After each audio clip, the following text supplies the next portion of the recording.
ఆవిడ పరిచయం అయ్యే టైంలో రొనాల్డో అంత పెద్ద ఇది కూడా కాదనమాట. తనని ఒక బ్రాండ్గా కాకుండా ఒక మనిషిగా చూసింది. సో అందుకే ఈ రిలేషన్ అనేది కంప్లీట్గా నిలబడింది అనమాట. అప్పటి నుంచి కూడా కంప్లీట్ లాంగ్ రిలేషన్షిప్ ఇప్పుడు వరకు కూడా జార్జినాతోనే. అయితే అమ్మ డోలరస్ అంటే తనకు చాలా ప్రాణం. తన సక్సెస్ అంతా కూడా ఆమెకే ఇప్పుడు డెడికేట్ చేస్తుంటాడు అనమాట. నాన్న ఆల్కహాల్ వల్ల చాలా త్వరగా చనిపోయాడు. ఆ గిల్టు, ఆ బాధ రొనాల్డోని ఇంకా చాలా స్ట్రాంగ్ చేసింది. అయితే ఇప్పుడు రొనాల్డోకు 5 పిల్లలు. తండ్రిగా చాలా ప్రొటెక్టివ్గా ఉంటాడు. ఆ జార్జినాతోనే ఈరోజు కూడా తను ఉండటం జరిగిందనమాట.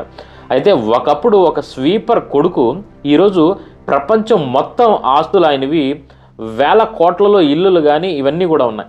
ఇండియాలో కూడా మీకు తెలియని విషయం ఏంటంటే వైజాగ్ పేరు అయితే డిస్కషన్లో ఉంది. ఇన్వెస్ట్మెంట్ కోసం, కొన్ని రకాల బ్రాండ్ కనెక్షన్స్ కోసం రొనాల్డో వైజాగ్ అయితే సెట్ చేయడం జరిగిందనమాట. అయితే ఇండియా అంటే రొనాల్డో ఒక ఫ్యూచర్ మార్కెట్లా చూస్తున్నాడు అనమాట. అయితే రొనాల్డో కథ ఒక ఫుట్బాల్ కథ